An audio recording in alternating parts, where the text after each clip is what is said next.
10th standard board exam, 12th standard board exam, semester exams இதிலெல்லாம் fail ஆகி தொலைச்சிட்டோம். என்ன பண்ணுறது? சொல்கிறேன் என்ன பண்ணுறதுன்னு சொல்லிட்டு. அதுக்கு முன்னாடி இந்த பிளேலிஸ்ட்டுக்கு இதுதான் ஃபஸ்ட் டைம் வரீங்கன்னா, hi, I'm Arun, a biker, traveller and strategist. Everyday night என் ஃப்ரெண்ட்ஸ்க்கு செல்ஃப் இம்ப்ரூவ்மெண்ட் கிளாஸஸ் பிளான் பண்ணியிருக்கேன். வளன்னு இல்லாமல் ஷார்ட்டாக ஸ்வீட்டாக யூஸ்ஃபுல்லாக இருக்கும் அப்படின்னு தோணுச்சுன்னா சப்ஸ்கிரைப் பண்ணிவிட்டு நோட்டிஃபிகேஷனை ப்ரெஸ் பண்ணிக்கோங்க. ஸோ நெக்ஸ்ட் டைம் கிளாஸ் அப்போ உங்களுக்கு மணி அடிக்கும், வந்து சேருங்க. Alright then let's begin. Fail ஆகிட்டோம், என்ன பண்ணுறது? First, this is not the end. இது முடிவில்லை, அது கேவலம் எக்ஸாம் தான். நாம் திருப்பி அதை எழுதிக்கலாம். ஸோ டென்ஷன் ஆகாதீங்க. அடுத்து ரொம்ப இம்பார்ட்டண்ட்டான ஒரு விஷயம், நீங்கள் ஃபெயில் ஆனது உங்கள் மேலே மட்டும் தப்பு கிடையாது. உங்களுக்கு பிடிச்ச மாதிரி, உங்களுக்கு புரிகிற மாதிரி கிளாஸ் எடுக்காததுக்கு நிறைய பேர் மேலே தப்பு இருக்குது. உண்மையிலே உங்களுக்கு இந்த பாடம் பிடிக்குமான்னு தெரியாமல் உங்களை இதில் சேர்த்து விட்டவங்களுக்கும் அவங்க மேலேயும் தப்பு இருக்குது. ஸோ உங்கள் மேலே மட்டும் தப்பு இல்லை, அதனால் பிரச்சனை இல்லை. ஃபெயில் ஆனது பரவாயில்ல. இதை விட ஒரு பெரிய சீக்ரெட் சொல்லவா? என்ன மாதிரி ஆளுங்க 10th முடிச்சுட்டு 12th முடிச்சுட்டு காலேஜ் முடிச்சுட்டு MBA முடிச்சுட்டு வெளிநாட்டில் போய் வேலை செஞ்சுட்டு ஒரு 10-11 வருஷம் ஒரு இண்டஸ்ட்ரியில் குப்பை கொட்டினதுக்கப்புறம் கண்டுபிடிச்ச ஒரு சீக்ரெட்டு, மார்க்ஸு ஒரு மேட்டரே இல்லை. It was never a big deal for most of us in several walks of our life. முக்கியமான மேட்ரே ஸ்கில்லு தான், மார்க்ஸ் இல்லை. இன்னொரு விஷயத்த நீங்கள் நல்லா புரிஞ்சுக்கணும். ஒரு விஷயத்தில் நீங்கள் ஃபெயில் ஆகுறீங்க அப்படின்னா நீங்கள் யூஸ்லெஸ் இல்லை, வேறு ஏதோ ஒரு விஷயத்தில் உங்களுக்கு டேலண்ட் இருக்குது, நீங்கள் அதை இன்னும் கண்டுபிடிக்கலன்னு அர்த்தம். You might be different, you are different, you should know that first. ஒரு வேளை நீங்கள் 10th ஃபெயில் ஆகிட்டீங்க, 12th ஃபெயில் ஆகிட்டீங்க அப்படின்னா பரவாயில்ல, வேறு ஏதாவது ஒரு டேலண்ட்டை ட்ரை பண்ணி பாருங்கள். உங்களுக்கு படிப்பு வரல அப்படின்னா மேபி வீணை வாசிக்க வரலாம், நீங்கள் பெஸ்ட்டாக இருக்கலாம் வீணை வாசிக்கிறதுல.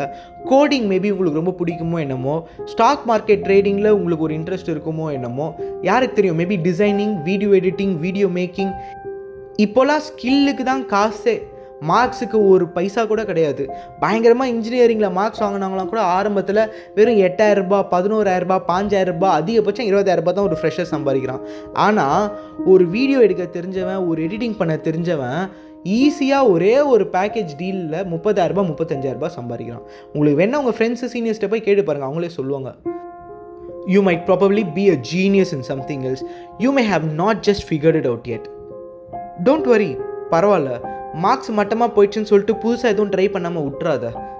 அங்கே தான் ஒரு பெரிய புதையிலே இருக்கும், உனக்கு தெரியாது. அடுத்து, இந்த ஃபெயிலான விஷயம் உன்னை அஃபெக்ட் பண்ணிச்சோ இல்லையோ, உன் பேரண்ட்ஸ் அது பயங்கரமாக அஃபெக்ட் பண்ணும். அண்ட் உன் பேரண்ட்ஸை பயங்கரமாக அஃபெக்ட் பண்ணது உன்னை அஃபெக்ட் பண்ணும்.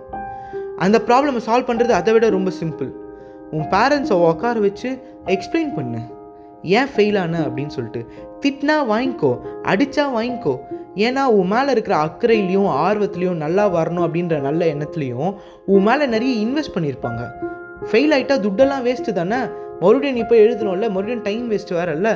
அவங்களுக்கும் சோஷியல் ப்ரெஷர் இருக்கும், அவங்களுக்கு பாவம் அதுதான் பெரிய விஷயமா இருக்கும். ஸோ அவங்கள உட்கார வச்சு சொல்லு, எனக்கு இது பிடிக்கல, ஏன்னா எனக்கு அது புரியலை, எனக்கு அது பிடிச்சிருக்கு, நான் அது கற்றுக்கணும்னு நினைக்கிறேன், நான் அதை போய் ட்ரை பண்ணுறேன், என்னை என்கரேஜ் பண்ணுங்கன்னு கேளு.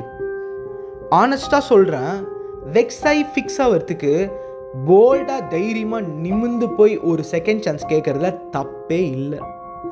அடுத்ததாக ரொம்ப ரொம்ப இம்பார்ட்டண்ட்டான ஒரு விஷயம், டோன்ட் எண்ட் யுவர் லைஃப்.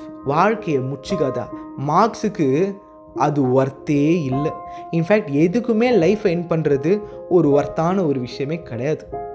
மார்க்ஸுக்காக நீ உயிரை விட்டேன்னு வச்சுக்கேன், சீரியஸாக சொல்கிறேன், ஒரு சூப்பரான லைஃப்பை நீ வேஸ்ட் பண்ணுறேன்னு அர்த்தம்.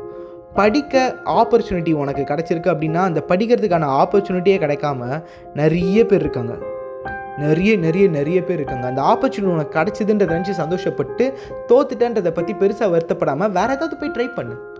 ஆனால் அவசரப்பட்டு வாழ்க்கையை முச்சிக்காத, அது பேடு, வெரி வெரி பேடு. நல்லா ஞாபகம் வச்சுக்கோ நான் இப்போ சொன்னது எல்லாத்தையுமே. அண்ட் ரொம்ப ரொம்ப இம்பார்ட்டண்ட், வாழ்க்கையில் முன்னேறணும் அப்படின்னா படித்ததையும் கற்றுக்கிட்டதையும் அப்ளை பண்ணணும். இதை கற்றுக்கிட்டோம், வாழ்க்கை சரியாயிடுச்சு அப்படின்னு நினைக்கக்கூடாது. கற்றுக்கிட்டதை அப்ளை பண்ணணும். அண்ட் ரிமெம்பர், நல்ல விஷயத்தை ஷேர் பண்ணால் தப்பில்லை. எவனா ஒரு லூஸு கம்யூனிட்டி மார்க் கம்மியாயிடுச்சு, ஃபெயில் ஆகிடுச்சு அப்படின்னு சொல்லிட்டு ஃபீல் பண்ணுவான் அப்படின்னு தோணுச்சுன்னா அவனுக்கு அமுச்சு விடுங்க, அவனுக்கு யூஸ்ஃபுல்லாக இருக்கும். ஹாப்பியாக ஜாலியாக ஃபன்னாக இருங்க. ஓகேவா? இப்படிக்கு என்றும் அன்புடன் அருண் என்னும் நான்.